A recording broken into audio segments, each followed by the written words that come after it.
This is the GPL Podcast, part of the Pull Tab Sports family. This is a 10.8% beer. Danker, hop beer. That's a loaf of bread. Yes, it is. Good. Oh, boy. Duke making mistakes. I love it. And so I had to train for this marathon. Make sure you stay awake for the game tomorrow, too. Actually, unmute the mic because I have it muted. Live stuff. I laugh. It's not exhibition season. It's not. It's real. Live from the Ralph. Here we are, folks. Now, here's Jupiter and Vigo.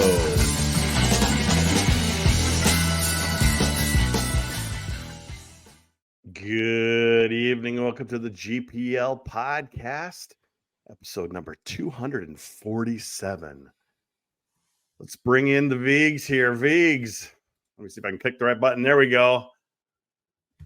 I wanted to start with the Badgers here, but something happened in the last couple hours. You're getting chirped. The Italian, Pat Micheletti, I think, has a few issues with Gopher Puck Live Nation, and he's coming after me tonight about our start time, about my sauce, lots of other things. And he was telling me before the Badger game on Friday last week, he's like, back in my day, we'd chirp each other out on the ice a little bit, and people are getting a little friendly. And so I think he's taken a page out of his own book, and he's going after me tonight. So I gotta keep my eyes open tonight. Well, we're gonna have him on the podcast in for Thanksgiving, and we'll still have it scheduled as a late start. I don't know, maybe he needs to be replaced if he can't go so late. Well, as he gets up there in years, you can't put in the big time on ice like you used to. But I'm just next time I'm at the rink, I'm gonna have my head on a swivel. 26 might slash me in the back of the calves a little bit. Yeah, he might. We'll see. I gotta be careful out there.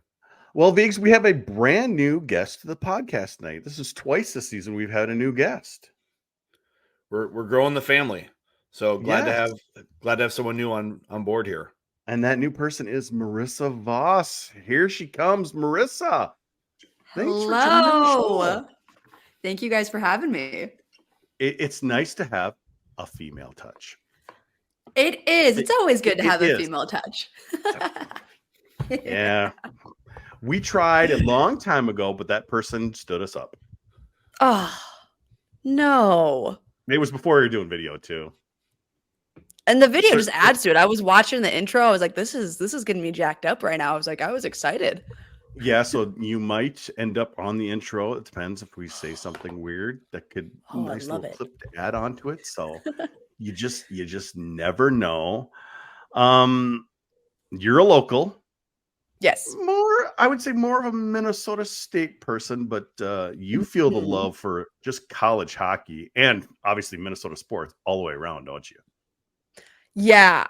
Everybody knows me, or how I kind of got my start was being the Ice Side reporter, podcast host, digital content manager for Minnesota State men's hockey. I did that in college, and then I went and did a multimedia journalist thing, and then I did 1 year of being like a team interviewer kind of thing for the Mavericks, and that was absolutely amazing. But overall, yeah, huge, just a fan of Minnesota Wild Twins. I am a fan of Gopher hockey. I am wearing Gopher sweatpants and a sweatshirt right now. So I just love college hockey. I love growing the game, and I know my Minnesota State fans will get upset with me, but there's nothing better than college hockey. Well, Viggs, just a couple weeks ago up in Grand Forks, we were cavorting with a lot of Grand Forks people. And you know what? They're a lot just like us. They love college hockey. Yes, they love their team, but there's a lot of commonalities with this crazy college hockey thing. Yeah, pretty much anytime you walk into a college building, you see familiar faces and you connect over the game. It's great. And Marissa, I'm sure you were watching the Minnesota-Wisconsin series with Mike Hastings behind the bench there. Longtime Minnesota State coach. He's made the move to Madison, and he's brought with him one heck of a team, not just on the ice, but he through the portal. his top two centers, Cillier and Fitzgerald, were great for him against Minnesota, and he made quite the impression at Mariucci. Yeah, that I like to call him like the Grinch, how the Grinch stole Christmas, except how the Grinch stole an entire college hockey program and team and franchise. Love love Mike Hastings though, but like what he did, and it is because I've got a lot of comments of people being like, "Oh, aren't you happy though? Like he's having success, even if you're a Minnesota State fan, aren't you just happy in general?" I said, "Yes, but you have to realize he left without a warning." He took the assistant coach. He took Todd Connaught. He took our strength and conditioning coach. He took hockey operations guy.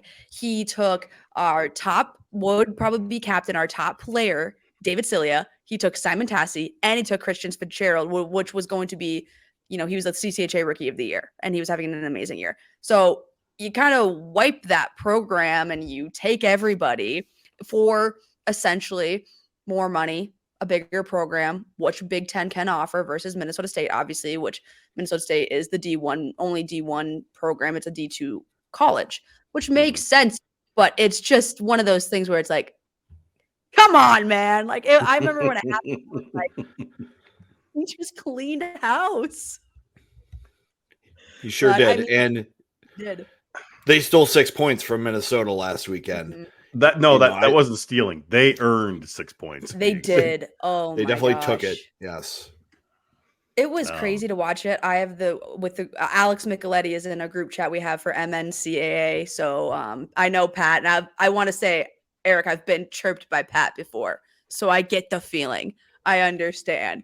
But we were talking, and we're just like, what is going on? Like this, I did put out a tweet and I said, hate him if you want, Mike Hastings, which is here. I'm going to redeem it now. Hate him if you want. He is great at what he does. He goes in and he makes college hockey programs successful. And that's the type of thing he does. But I honestly think, and I don't know if you guys, obviously with being Big Ten and a rival, I don't know if anybody saw them being they're number 5 right now in USHL polls. They're 7-1. Nope. I didn't think anybody saw this coming. Nope, not at all. Not at all. Well, not even Tom Molesky. He was on our show and we asked him to give a prediction. He's like, I'm going to be foolishly optimistic and predict a split. And we both kind of chuckled and said, oh, that's a cute little team in red. I'm sure it'll be a fun weekend. Hopefully the rivalry's back. And sure enough, Wisconsin was really solid. And I don't think Minnesota came to play on Thursday night.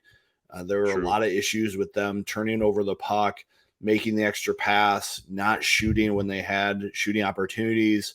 And they gave away a game basically to Wisconsin on Thursday. Friday, much better effort from Minnesota. They were much harder to play against. Bob shook up the lines quite a bit. I liked what we saw from Jimmy Clark and Charlie Strobel being more direct.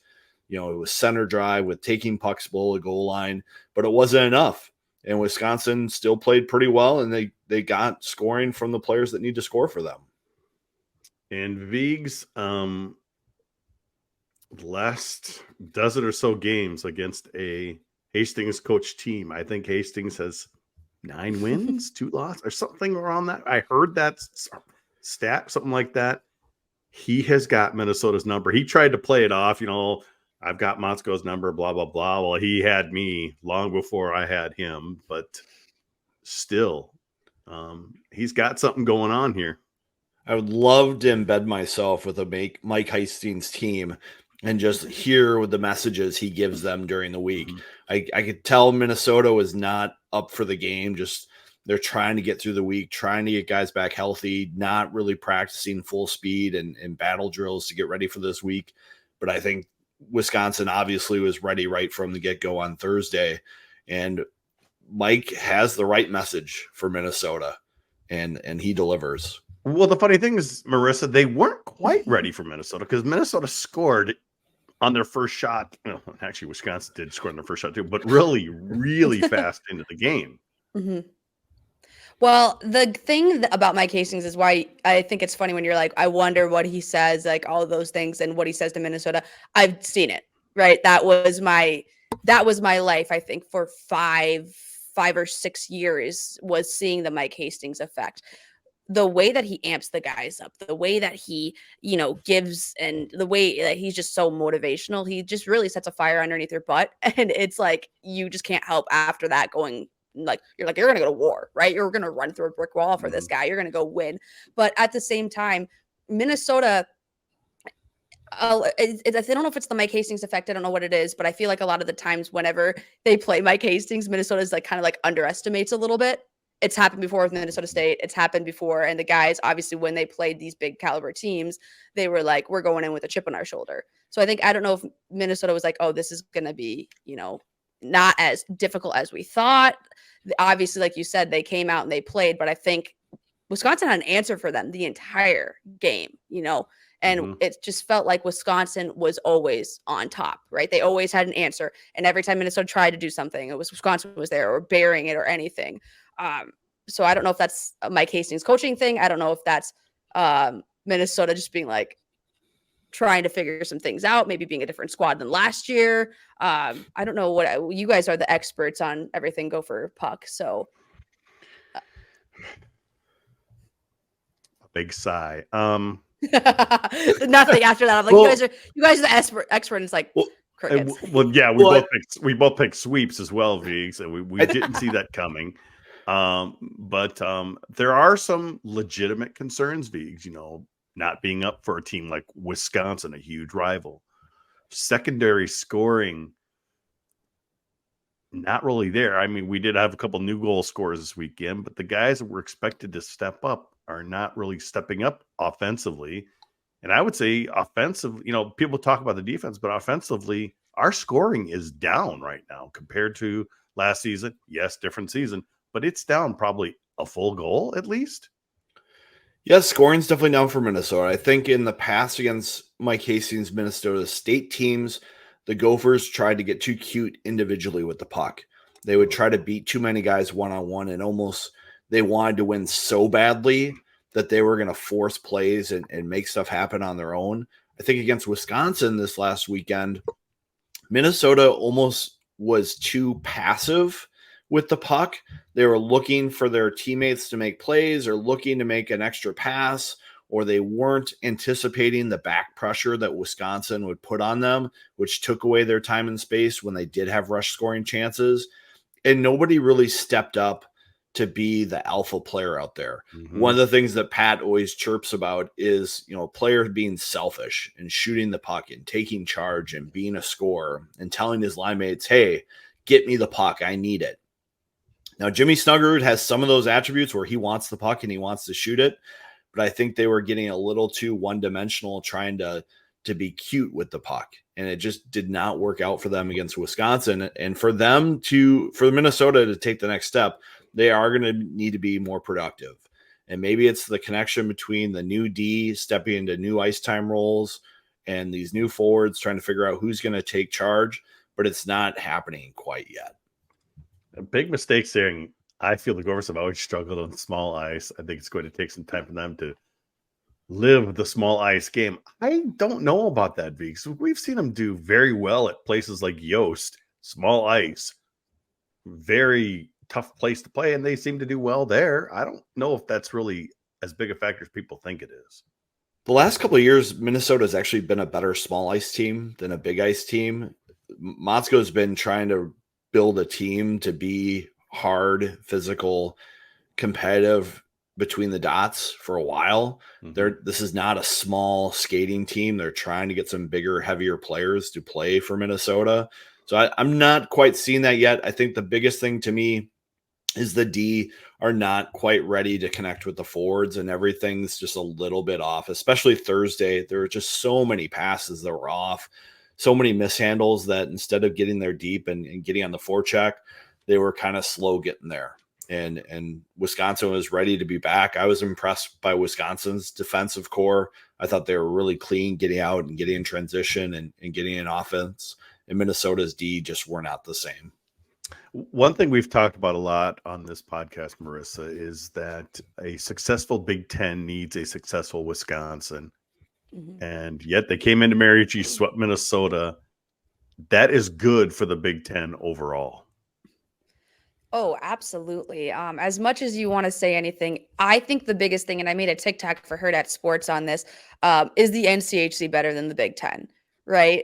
Especially with hockey. And when you just have a stronger teams, when you have stronger teams that develop, I mean, you look at Michigan and then you look at Minnesota and now you look at Wisconsin, it really proves that Big Ten is a really good and turning into a really great hockey conference, going up obviously against NCHC, which and years have passed, everybody's saying that's the best, college hockey conference and all this other thing. So if you have teams 2, 3, 4, how many teams that are good and can show up, that's just great for the conference overall. That's great for, I don't know how to say validity. I just want to say something like it's proving a point, right? You're proving the point that you're here, you're not messing around, and that you can go and, win national championships, even though, sorry, Gopher fans to tug at that from last year. I was watching too. I was watching the game too, and it sucked.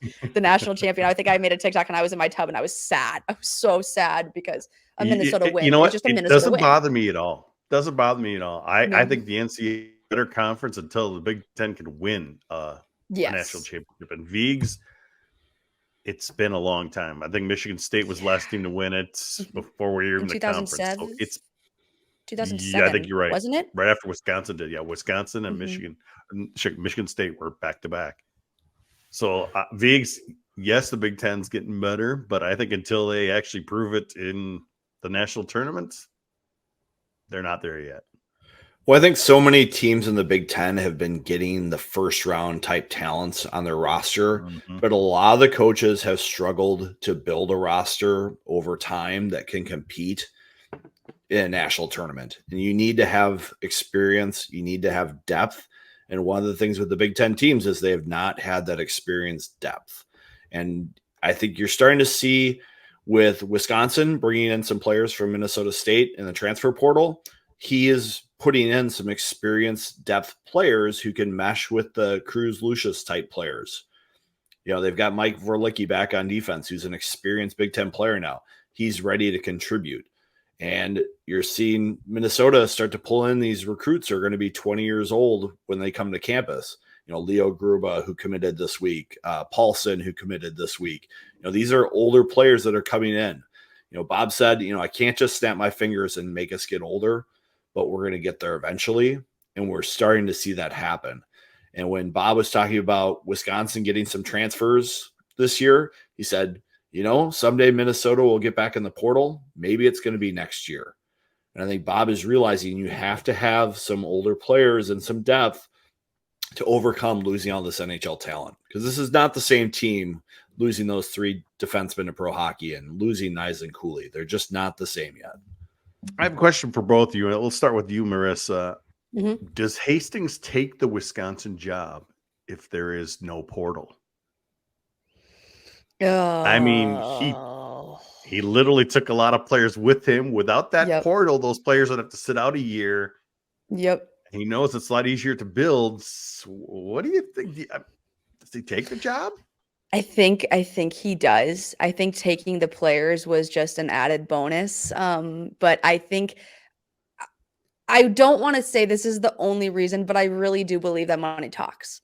You're talking Big Ten money versus CCHA money, new, and you're at Minnesota State and they just can't be like, Minnesota. So I do believe so. But again, with the transfer portal, that gave him so much because he could take he could take David Silly and he could take Christian Fitzgerald. And I think the reason why it was Christian Fitzgerald, Simon Tassi, and then it was also David Cilia, it was because David transferred. So David transferred. I think he was only there for a couple of years, but he transferred because of Mike Hastings, right?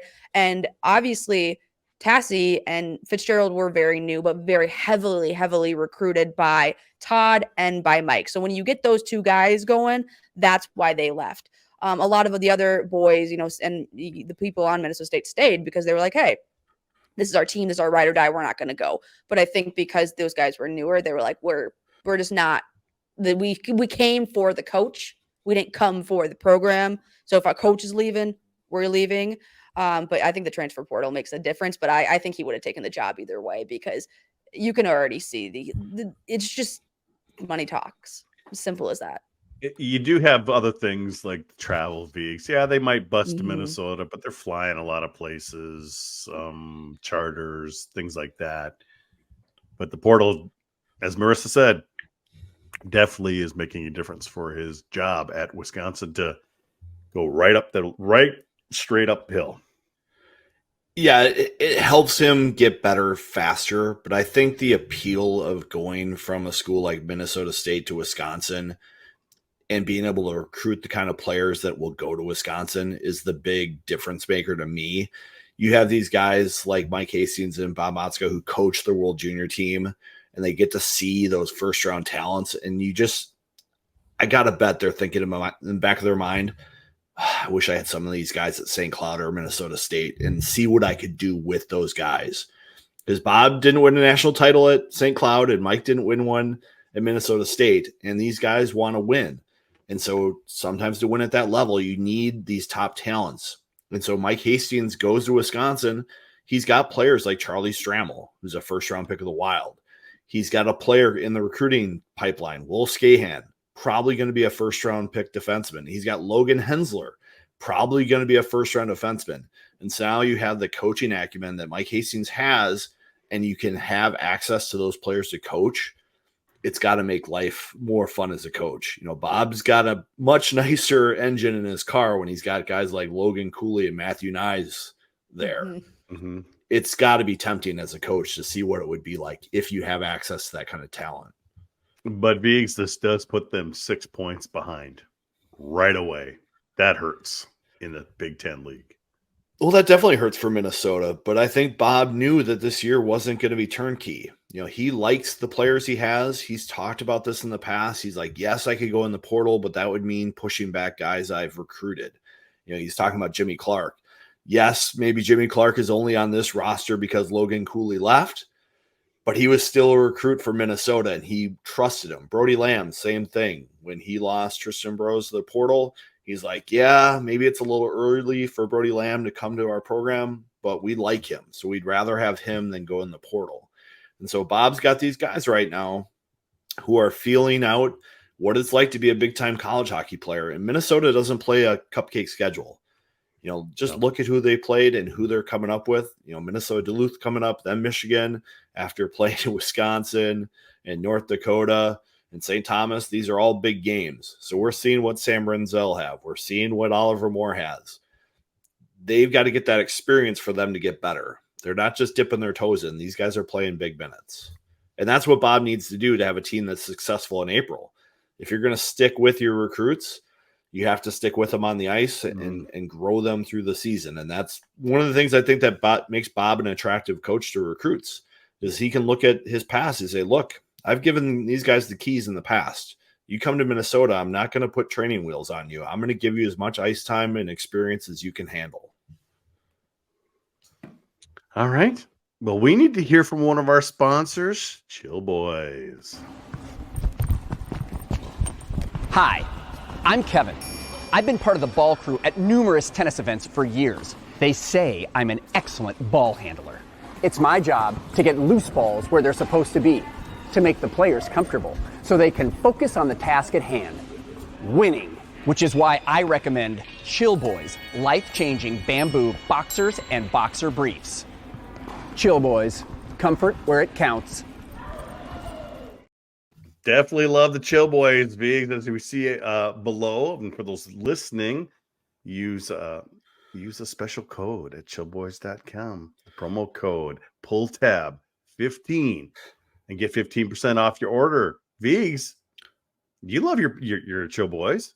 Chill Boys are not just for summer. You know, as we get to the transition to the cooler weather and people start cranking up the heat, you still want to have the comfort where it counts.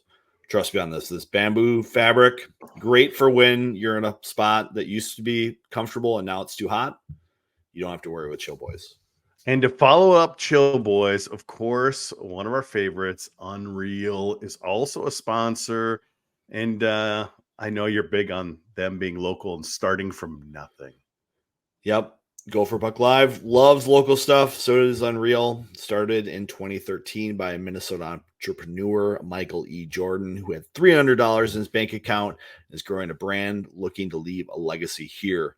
Unreal's independent clothing company crafted around the athlete. They release fresh looks, the hottest drops, and donate 10% of all profits to organizations and worthy causes in our community. Visit unreal.co, not a com, and use promo code PullTab15 for 50% off your order. And I've got an Unreal golf shirt on tonight. So I picked this up at Northland Country Club up in Duluth. Hold so on, I got let me turn off some things here so we can see your nice little Unreal. Yeah. Got a little Northland Country Club logo there. Nice. It's a nice look, and look for it around. They do a lot of local stuff. All right, let's bring Marissa back in now that we're done with all our sponsors. Not all of us, we got a couple more. Of course, Vigs, we thank Pull Tabs Force for putting all that together for us. Definitely. It's fun to be a part of the Pull Tab family. All right, gang. Marissa, Yes. you're not just a college hockey fan, but last weekend you definitely were. I saw some video from you. You went to Omaha to catch some behind the, some pregame stuff and all the other stuff. Tell us what you're doing. Yes, so I was at the Omaha hockey game, and I've kind of switched a little bit from Minnesota State to Omaha, but at her.sports, I kind of do a little bit of everything. I do content creation, I manage social media, and then I also do some interviews. So for this weekend, I had today off, I have tomorrow off, but this weekend's going to be really busy. So Friday night, I'm going covering Creighton volleyball, or Friday during the day, I'm covering Creighton volleyball, and then I'm covering high school football. And we have state going on right now. And then Creighton volleyball back at it on Sunday. And then also Omaha hockey is playing Western Michigan at Baxter Arena. So I will be there on Saturday. So kind of just doing a little bit of everything, trying to get in as many sports in Nebraska as possible. But let me tell you guys, hockey. Move to Omaha? When I made the move was last April. Okay. Yep. Okay. So I just got in when UND was playing Omaha. It was I wasn't the Frozen Face-Off, but it was to get into the Frozen Face-Off. I caught a couple games of that. I caught the last however many games, and I just moved here, so that was cool. But yeah, I've been here basically since the last of college hockey, and now I am going to be here for a full year of college hockey, so I'm really excited.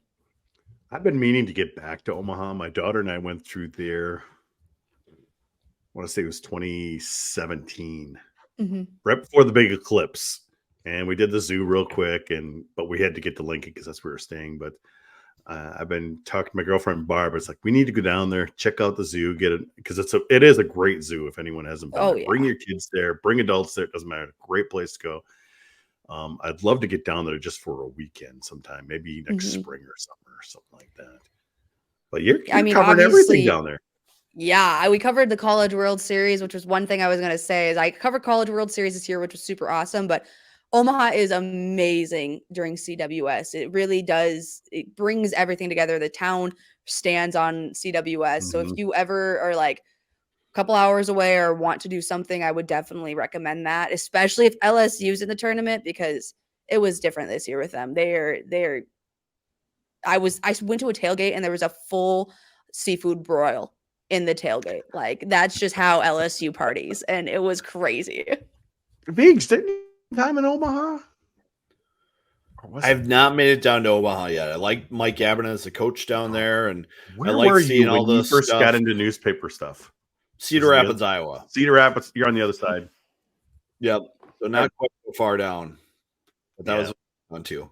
But yeah, I remember from the College World Series, there's the shooters bar where they were selling the shots for each team.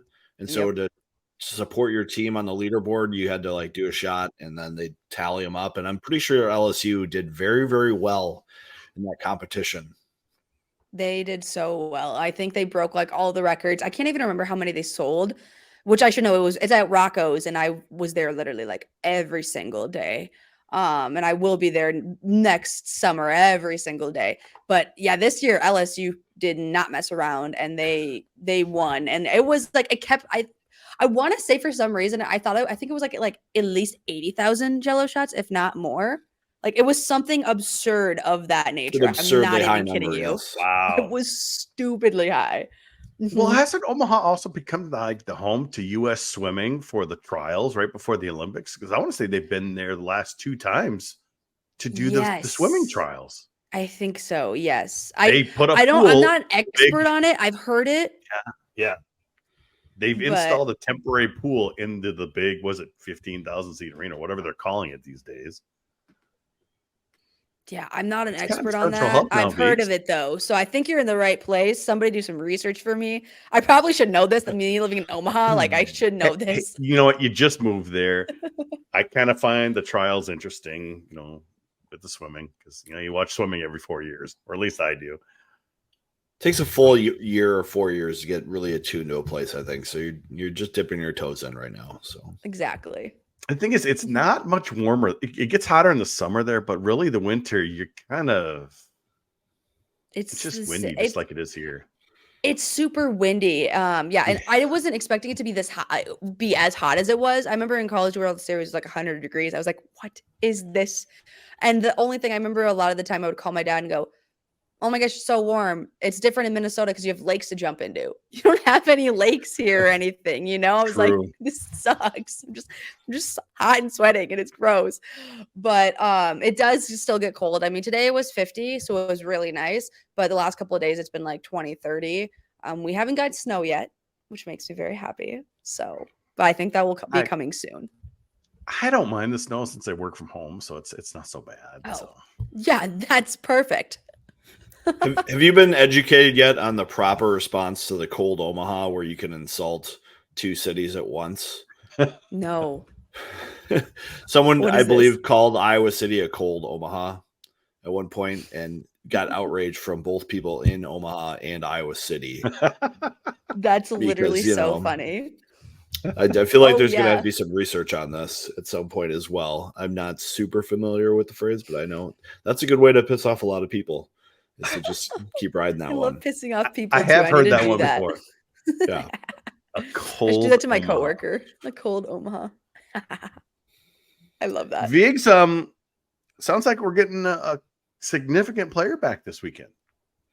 Yeah, Mike Kester has been skating for a while, and he looked pretty good last week. I was not going to be surprised if they put him in the lineup against Wisconsin, but I think just precautionary wise, they held him out. He felt like he was ready. We talked to him in Grand Forks, and he was feeling really good about his comeback from his lower body injury, and he's already working with the power play. And boy, could the Gophers use his vision and skill and patience and poise on the blue line, because that's been lacking for the Gophers so far in the power play. I think they went 2 power plays to end last weekend without a shot and just were not executing. They were shooting when they shouldn't shoot, not shooting when they should shoot, losing the zone when they should get the puck below the goal line. It was just a terrible performance for something that Minnesota needs to be successful. And I think we're going to see some other shakeups on the power play now that Kester's back too. Ryan Chesley's been playing so many minutes. I think Brad Schlossman said he was averaging like 25, 26 minutes a game. That's probably too many for him. So getting Mike Kester back in the lineup probably allows Bob to roll 6 defensemen quite a bit more and not, put out 7? Fish. Well, I think they'll still dress 7. I think they still want to get the experience with Max Rudd and Carl Fish out there. But I think, you'll see Rudd and Fish alternate in that 6th spot, as opposed to what they were doing before, where they were basically rotating 5 and putting Fish or Begley with somebody else in the top 4, which I think tired out the defense quite a bit. Does that leave Begley out, though? Does he not dress? They kind of have that one extra guy now? Yeah, I think they're going to have one extra guy, and Rudd and Begley are probably going to be rotating in and out as that 7th D. We'll see what happens this weekend with Minnesota Duluth. It might be easier to play a younger guy more at home than you do on the road. But we'll see how it works out. But it's going to be huge to have Kester back. He's one of their assistant captains. He's a big voice in the room, provides a lot of calm to the blue line back there. And also, you mentioned as part of your quotes today, Motzko's like, we'll have to be careful about how much we play him. He's just coming back. Nevers was in that situation last weekend. Viggs, I'm guessing another weekend back will help him as well. Yeah, it takes a while to get up to game speed, especially for Nevers when, with a head injury like he had, you've got to be cautious and raising that heart rate and coming back to activity. So they're cautious there. Same thing with Kester when you're coming back from a lower body injury. It's really hard to work out and have your skating legs when that's the thing you're trying to protect. So it'll be slow. He'll probably get some power play time. He'll probably get a regular shift, but he won't likely play penalty kill. And we'll see what happens with the ice time. But hopefully it gets a little more evenly distributed because Middlestat and Chesley are just not performing at the level you'd like because they're playing so many minutes. What do you think so far in Minnesota this year, Marissa? I mean, started out? No, they're 500. Lost 3 in a row. It's hard because with who you lost, obviously last year, to go and be undisputed one of the best teams, obviously, in the country, make it all the way to the national championship, and then lose to Quinnipiac. And again, I wasn't expecting, and I don't think a lot of people were expecting that. But then to lose Faber and to lose Nyes and to lose Cooley, who unfortunately, guys, just got his first NHL goal tonight versus the Ducks. So it's one of those things where it's was Lacombe on the ice, I wonder. You wonder too, right? But I wasn't expecting the Gophers to be as amazing as they were last year, but I wasn't expecting them to be in middle of the road, 3-game losing streak. I think this team has just got to figure some stuff out. Maybe they're just a little bit younger. You've got some players who, came back, but you also have Jimmy, who is a sophomore. And right, he's a sophomore, right? Jimmy Snuggerud? Yep. Mm-hmm. Yep, that's what I thought. So he's still a sophomore. It's kind of like the whole Connor Bedard thing. It's kind of like the whole thing. You're a young kid, and a lot of people are looking towards you, and you have a lot of eyes on you, but you're still finding your groove, that mentality. So I didn't expect them to be great. I don't think I expected this, right? I don't think anybody did. But what I have to say to Gopher fans is it's going to be okay. You have some guys in the IR right now. You have some things you have to work out. Nobody saw Badgers were going to be as good as they were. That's a kink, but I think you'll be fine. Okay, Corey V is just saying he blew past Lacombe. Did he really? Can anyone confirm that? Someone go to the interwebs right now. And I trust Corey V. He's usually pretty good on our comment thread for accuracy, so I'm going to believe him on that one. This up right here. There we go. That's why I love the show doing live stuff, because things like people can just tell us what's going on right away. He did. I did hear a chirp today at the rink that if he had stayed another year, it probably wouldn't have taken him so many NHL games to get his first goal. I was surprised to see that low. I was surprised to see Logan. Corey is Cooley. right. Yeah, he went past Lacombe. We're gonna have to find that video and play it during overtime, because it'll be on Twitter somewhere. It's on BNR Ice. It's everywhere. I even tweeted it out. Yeah, he skated right. We'll play it during overtime. But one thing we do need to talk about, Viggs, are more sponsors here. Duke Cannon. Let me bring up some things here. Oh, look at that. Got a little styling putty in the hair. Are you wearing it? I'm not wearing it today. I like to wear it when I go out because it smells so good. Yeah, I've got to say one thing about Duke Cannon. I'm mixing in a little hair product into the routine, and my wife the other day did notice I had a different scent about me. I was like, "Is this a good thing or a bad thing?" And she's like, "It's a good thing." So Duke Cannon, not just the guys like it, women like it too. And if you want to make your hair a weapon, Duke Cannon men's grooming products are for you. They're a Minnesota company, makes hardworking products for hardworking men. And whether it's the serious little styling putty that I've got in there right now, or some news anchor thick hair, which my wife enjoyed the scent of, visit DukeCannon.com, Target, or even your local hardware store for products to make your hair a weapon. And news anchor is what I wear when I wear it. And it smells good, Viggs. So yeah, it's good. You can't ask for more than that. And then, of course, we've got another one of our favorites, Ferda and fundraisers. And this is the fundraising season, Viggs. There's no doubt about it. Yeah, I mean, the holidays are coming up. People are looking for gifts, and you want gifts that people enjoy. And if you can support local products, I always think that's the best way to go. And Further Fundraisers totally does that. Joe Mama Salsa, which we both like and enjoy. Von Hansen's pretzel snacks, good thing to have around at the holidays. Croy Valley barbecue rubs and sauces, always great. And Further Fundraisers, they'll give you some staff to plan around your needs, support you from start to finish, and help you to maximize your return while staying close to retail prices. Visit furtherfundraisers.com to ignite your fundraising for the boys, for the girls, for the community, for the fundraisers. And it's so crucial right now because everyone needs money for their hockey team, their basketball team, all kinds of things for raising money.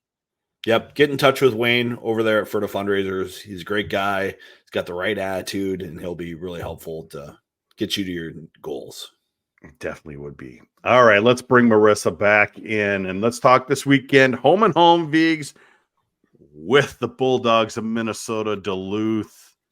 I always look forward to this series. I'm still not fond of the home and home, Vigs. But the girlfriend and I are going up Saturday to see the game as a fan up at Amsoil Arena.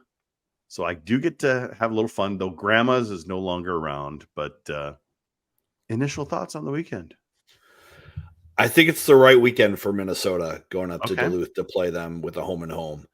I think Minnesota getting healthy and playing a rival really can get them back on the same page with each other. And the one thing about Duluth, if you don't play disciplined, you're going to be in for a tough weekend. And so it's going to be a good point of emphasis from the coaching staff to be smart with the puck, to grind, to work, and to really stay disciplined as well. Duluth has been dynamite on the power play so far this season, and Minnesota has been a little careless with their sticks. And while their penalty kill has been pretty good up until a couple moments against Wisconsin, it's going to have to be sharp for this weekend. Marissa, what do you know about Minnesota Duluth? Do you know much about them? You've seen a lot of them over the last few years, I'm guessing. I know a lot because Max Veach talks about him all the time. So he just is raving about him. That's how I know. Won't shut up. And I see him at the banner there every time the NCHC when I go to Baxter. I'm like, Veach. So we'll make sure this is part of a social clip tomorrow and make sure you're saying that. Oh yeah, absolutely. Anytime I get to rough up Veach a little bit and his UMD Bulldogs, I am always down for it. But I mean, it's not the squad of old, right? This UMD Bulldog squad has struggled, right? They're not the national championship we've seen. They're not the high caliber. They're not bad. They're not great. They're in the middle of the road that I would call, but they are sneaky. I will agree. And with, what Eric said, and if you aren't really on your top game, they can catch up with you from time to time. So they're not a team that should be underestimated, with the home and home, especially, and having that. It is weird because I agree with the home and home. I don't know why. I mean, especially with it's like you're so far away, especially when we had it in Mankato with UMD. I was like, why are we doing a home and home? Why don't we just do a series, at UMD or at Minnesota? But I get it because you're both in state. I understand. But at the same time, it's like, bleh. But I mean, the city of Duluth used to love that weekend because all of us drunk Gopher fans would come up there and spend a lot of money in Canal Park. Well, it's the best. Just do a series. I mean, and if you're gonna, I know it's out of non-conference, but still, it's just don't do the home and home. It stretches out a lot of people. I know it's potentially the best of both worlds, but at the same time, you got to think about the players, the coaching staff. Those don't necessarily make any sense to me. When you're doing University of St. Thomas and Mankato, that makes sense. You're an hour away, of course, but I feel like it's a little different. But Gopher fans, just play the game, and I think you can come out with this sweep, but at the same time, we said that, and you guys said that about the Badgers, and look what happened. So you just got to play the game that play to your identity, and hopefully you get the sweep over the Bulldogs, but they are sneaky. What is the key this weekend? I've heard a lot of people mention secondary scoring. Obviously, we're going to get a boost on the defense this weekend, Vigs, but I do agree. Somebody like Pitlick, who is he is awesome out there. He's causing havoc. He's forechecking like crazy. He just can't put it behind the goalie yet. And I feel like he's hit a couple pipes too. So it's not like he's missing the net and just not taking advantage of his scoring chances. They're there. Goalies are making save. He's putting the puck on net. He's just got to stick to it. And I'm not worried so much about him. What I'm worried about a little bit is Jimmy Snuggerud, Oliver Moore, as they chase offense, Brody Lamb. These players just need to say sometimes it's okay to just win your shift and keep the momentum going, because against Wisconsin, too many times the shifts were disconnected. And when you have a shift where you spend 40 seconds in your defensive zone and there's maybe an opportunity to go on offense, it's so tempting at this point of the year. And a lot of the guys said you can do that in summer hockey because you can just get off after that chance. In college hockey, you can't do that. You have to gain the red line. You have to gain possession. You have to have a smooth change. And then it's up to the next line to take advantage of that. And I think that's something that's been missing with Minnesota. So as much as they want to get their big players going and they want depth scoring, you can't look at it that way. You have to look at the process and putting together what's winning hockey for you to be successful. Are you making the trip this weekend, Migs? I am not. I am committed to a lot of youth hockey this weekend as I get my teams ready. We've got association hockey. We've got games coming up this month, so I'm going to be dedicating some time to that. I will be at 3M Arena at Mariucci for one of the games, but I will not be making the trip to Duluth. As much as I love that city, I agree that we have had a lot of fun up there, Vigs. I have a lot. We've gotten in trouble too. Yeah, we've gotten in trouble, but we stayed out of the penalty box, which is always key when you go up there. But I think one of the things with these programs is they like having each other on their home schedule every year. And that's been the thing that's kind of held this back from being just a home series or a road series for the teams. I've heard rumblings that they might return to 2 games at home or 2 games on the road in their next contract, but we'll see. Everybody wants to play Minnesota, and everybody wants Minnesota in their barn every single year. So we'll see what happens, and hopefully I can break it as being official at some point when I get that contract for my Freedom of Information Act request with the university. It's been a little more quiet in these contracts because COVID really messed a lot of things up, didn't it, Vigs? Yeah, there's a lot of promises to play other teams that got messed up because of COVID. I know Arizona State now switching conferences is throwing things up in the air for how they're going to fulfill all their scheduling agreements. Luckily, Minnesota already fulfilled that, so that's good. Yeah. So things are still up in the air for scheduling. And Minnesota is going to play all the Minnesota teams. They just got to figure it out. Yeah.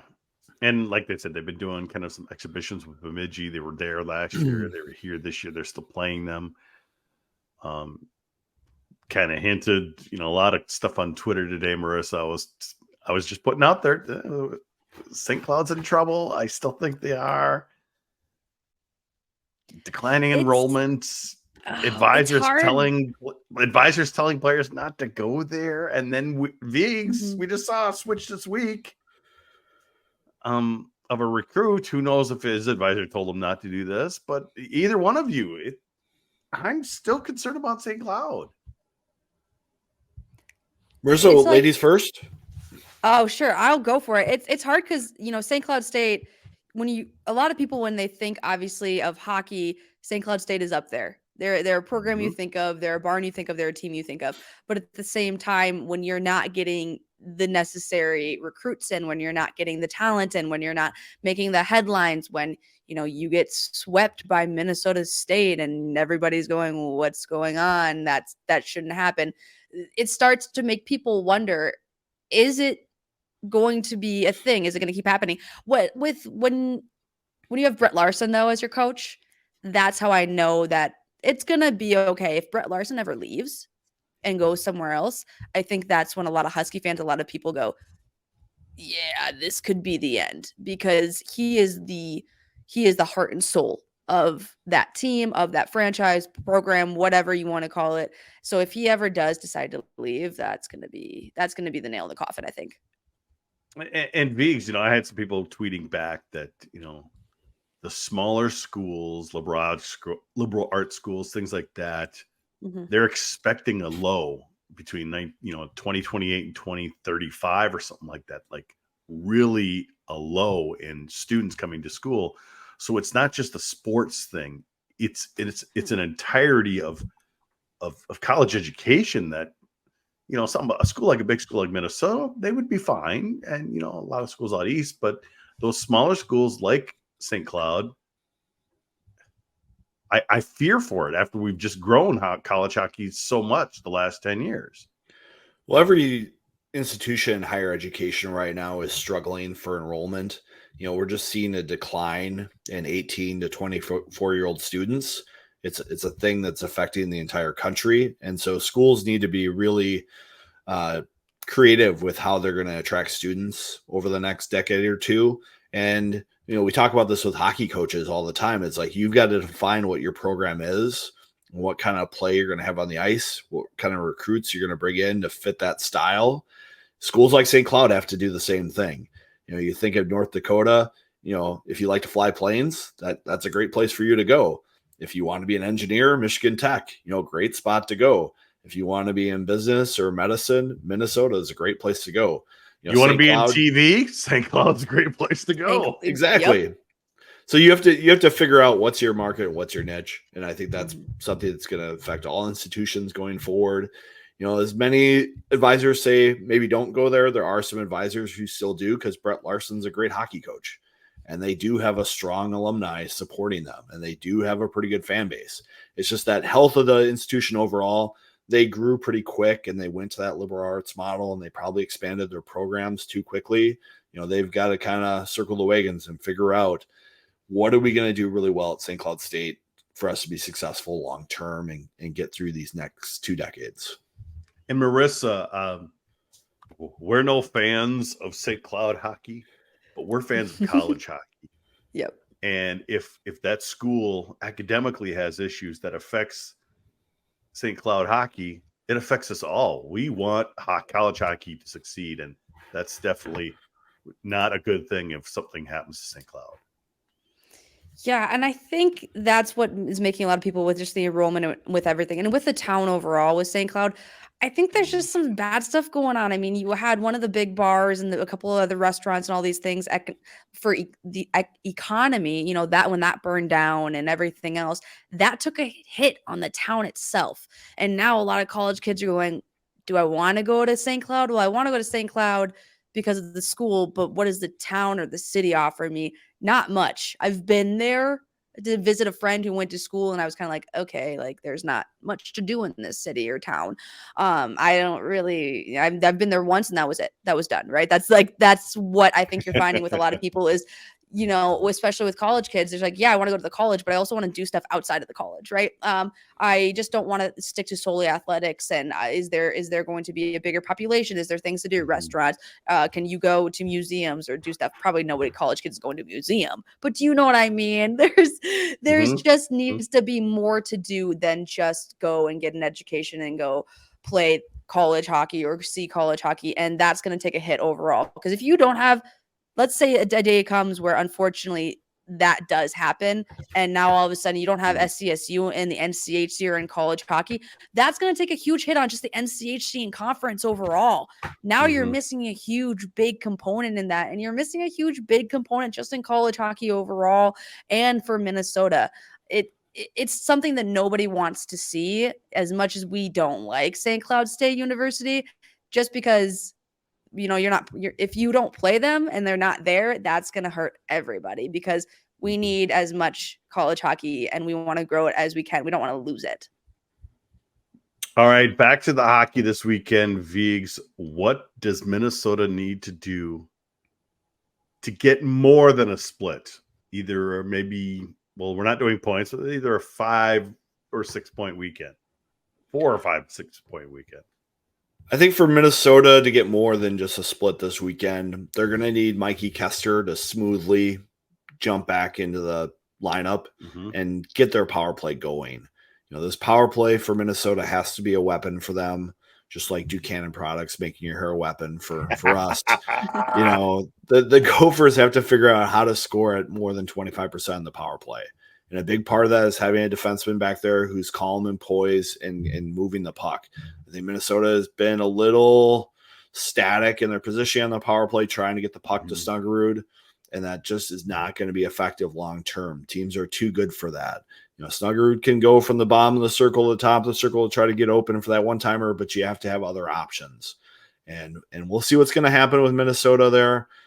We're going to see some different players on the power play this weekend. We're going to see some different lines, but they've got to develop a little more cohesiveness throughout their lineup for them to be effective. Well, what's your pick then? I've got a split. I've got the home teams winning each game this weekend.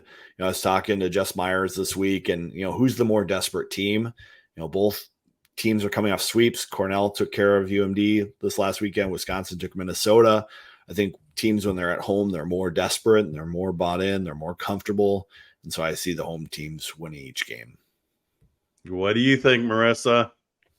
I got to agree with Eric, and not just because he makes an excellent point, just because it's just smart, right?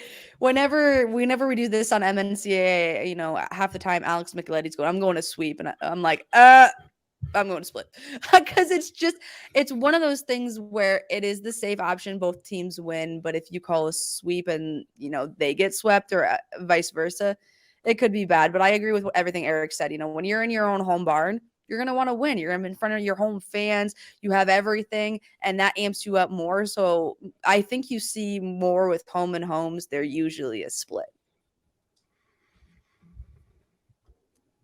By the way, we're going to have Alex on one of these overtimes coming up. Yes. Bet you can guess which overtime it'll be. But coming up, Alex is going to be on. Probably. I will also pick a split, but I'm just going to be goofy. The road teams are going to win. I just got to be different there. Road teams are going to win. There you go. I mean, this is definitely a weekend. Duluth's going to surprise them on Friday night. Minnesota's going to go up there all pissed off, and they're going to win Saturday night. This is definitely a weekend where we could see some overtime games. Minnesota, UMD have a history of having low-scoring, tight games because Sandlin will lock down his team. Yes. Sandlin had his hip surgery last season, and he didn't have his team dialed in as much as he could have been during the year. This year, he's back. And so I think he's going to get this team prepped for Minnesota and have them motivated. So we could see some low-scoring games that get to OT and, and it turns into a skills competition. Minnesota's pretty good at 3-on-3. They've got some guys who can get open in that open ice.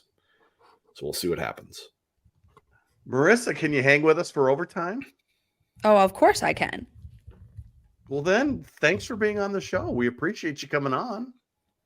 Oh, it was a blast. Thank you guys for having me.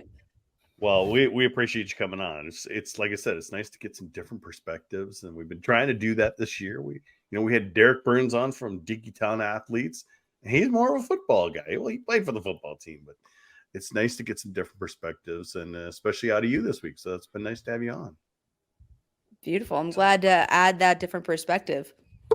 It's always good. Viggs, are you working on anything right now? We've got some sixth thoughts coming to Gopher Puck Live this week to get you ready for the series. And don't forget to check out Dinkytown Athletes. They dropped some Pat Michelotti merch and some Mike Crowley merch this week. So as Dinkytown Athletes pays a little bit of attention, look for those things out there on social. Jimmy Snuggerud's also going to be doing a radio ad for Dinkytown Athletes this weekend during the game. So if you're listening to Frank and Wally on the air, also listen for Jimmy. I'm loving the Crowley stuff. Obviously, everyone knows he was my favorite all-time goal. Nothing against you, Pat. Nothing against you.